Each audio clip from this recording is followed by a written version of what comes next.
बिस्मिल्लाहिर्रहमानिर्रहीम। तो स्टूडेंट्स, आज का हमारा जो लेक्चर है वो है solution of quadratic equation. Quadratic equation के सॉल्यूशन से पहले आप इसका जो फर्स्ट लेक्चर है वो ज़रूर देखिएगा, जिसमें हमने क्वाड्रेटिक इक्वेशन पे बात की है, उसकी पहचान पे बात की है और उसमें ए बी सी की वैल्यूज़ क्या होती हैं वो आप ज़रूर देख लें। अब क्वाड्रेटिक इक्वेशन को सॉल्व करने के तीन मेथड हैं, by factorisation, by completing square method and third one is by quadratic formula। Actually ये और ये एक ही मेथड है, जैसे कि टेक्स्ट बुक में दो ही मेथड दिए हुए हैं, by factorisation and by completing square. ये वाला इसी से ही बना है। जब आप क्वाड्रेटिक इक्वेशन को कंप्लीटिंग स्क्वायर मेथड से सॉल्व करते हैं तो आपका क्वाड्रेटिक फार्मूला आ जाता है। तो ये बेसिकली एक मेथड है, लेकिन हम आमतौर पर इसको तीन मेथड शुमार करते हैं। तो लेट्स सी, पहला जो क्वेश्चन नंबर 2 का पहला पार्ट है आपका बाय फैक्टराइजेशन, आपने इसको सॉल्व करना है। आपके पास यहाँ a की वैल्यू 1 है, b की भी 1 है और c की वैल्यू है -20। a और c को आपने मल्टीप्लाई करना होता है। a 1 है और c -20 है, तो आपके पास -20 आ जाएगा। ac आ जाएगा आपके पास -20। अब -20 के आपने ऐसे फैक्टर्स ढूंढने हैं कि मल्टीप्लाई करने से तो -20 ही आए, लेकिन ऐड करने से आपके पास -1 आए, जो कि कोफिशिएंट है x का -1। तो आप देखें, अगर -5 और 4 को आप मल्टीप्लाई करें तो आपके पास -20 आ जाएगा। इसी तरह से -5 + 4 करें तो आपके पास -1 आ जाएगा। तो ये आपके रिक्वायर्ड फैक्टर्स हैं। वैसे तो 20 के फैक्टर्स और भी हैं, 10 × 2 20 हो सकता है, 20 × 1 20 हो सकता है, लेकिन हमारे लिए जो रिक्वायर्ड है वो ये है जिसमें आपके पास इसको ऐड करने से -1 आ रहा हो, वो ये फैक्टर्स हैं -5 और 4। तो अब इसको सॉल्व करते हैं हम लोग। x² आप इसको लिखेंगे -5x + 4x - 20 = 0। ये एक्चुअली आपने मिड टर्म ब्रेक की है, तो मिड टर्म ब्रेक करके आपके पास यहाँ से इन दोनों में से x अगर आप कॉमन लेते हैं तो आपके पास x कॉमन लेने से x - 5, इन दोनों टर्म्स में से 4 कॉमन आएगा, +4 x - 5 = 0।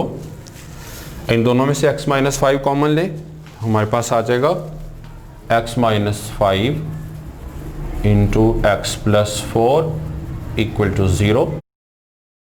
अब यहाँ पर दो ऑप्शन आपके पास, x - 5 = 0 और x + 4 = 0। यहाँ से आपके पास x आ जाएगा 5 को इधर शिफ्ट कर दें और यहाँ से आपके पास x आ जाएगा -4। तो ये आपका सॉल्यूशन सेट आ जाएगा। सॉल्यूशन सेट लिखना ज़रूरी होता है। 5 - 4, अगर माइनस का नंबर पहले लिखते हैं तो ज़्यादा अच्छी बात है। तो स्टूडेंट्स, आपने इस इक्वेशन को बाय फैक्टराइजेशन सॉल्व किया है। जैसा कि पहले लेक्चर में मैंने आपको बताया था कि क्वाड्रेटिक इक्वेशन की डिग्री 2 है, तो इसके रूट्स भी 2 ही आएंगे। अब आप देख लें, इसकी डिग्री 2 है तो इसके रूट्स भी 2 ही आएंगे। अगर इसकी डिग्री 4 होगी तो उसके रूट्स भी 4 आएंगे, 6 होगी तो उसके रूट्स भी 6 आएंगे। ये पहला क्वेश्चन था। इसी का पार्ट 2 हम लोग देखते हैं। 3y²।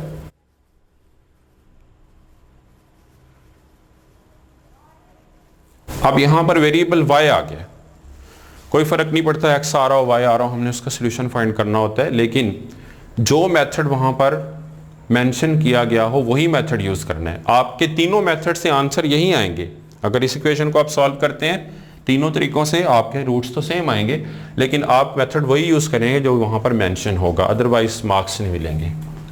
इसका सॉल्यूशन देखते हैं। 3y², इसको मल्टीप्लाई कर दें, y² - 5y, सारी टर्म्स को यहां शिफ्ट करें, ये माइनस हो जाएगा, इधर शिफ्ट करें प्लस हो जाएगा, = 0। 3y² - y² 2y² + 5y = 0। अब हमने चेक ये करना होता है, सबसे पहला काम जो करना होता है कि आपने इसको स्टैंडर्ड फॉर्म में लिखना होता है। ये आपके पास स्टैंडर्ड फॉर्म बन गई है जिसका कांस्टेंट 0 है। कोई इशू नहीं है, कांस्टेंट 0 होने से फर्क नहीं पड़ता। आपके पास ये क्वाड्रेटिक इक्वेशन बन गई है, उसकी स्टैंडर्ड फॉर्म बन गई है। अब आपने इसके सॉल्यूशंस फाइंड करने हैं। क्लियरली दोनों में से y कॉमन आ रहा है, 2y + 5 = 0। यहाँ से आपके पास y इज इक्वल टू 0 और 2y plus 5 is equal to 0। 5 को राइट साइड पर शिफ्ट कर दें, 2y is equal to -5 and y is equal to -5/2।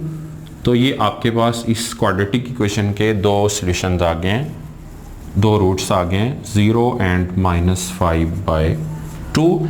ये भी 2 डिग्री की इक्वेशन थी तो इसके भी दो रूट्स आए।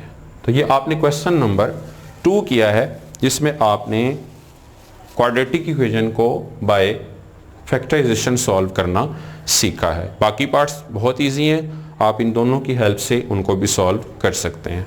तो स्टूडेंट, इन दोनों क्वेश्चंस में एक चीज़ हमने डिफरेंशिएट करनी है कि पार्ट 1 में आपके पास कांस्टेंट है, लेकिन पार्ट 2 में आपने जब स्टैंडर्ड फॉर्म में लिखा तो आपके पास कांस्टेंट नहीं है।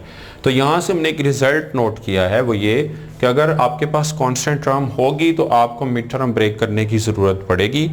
अगर आपके पास कांस्टेंट टर्म नहीं होगी तो आपको मिड टर्म ब्रेक करने की ज़रूरत नहीं पड़ेगी। यहाँ पर आपने इसको ब्रेक किया इस तरह से, लेकिन यहाँ पर ब्रेक करने की ज़रूरत नहीं पड़ी, डायरेक्ट आपके पास सोल्यूशन आ जाएगा।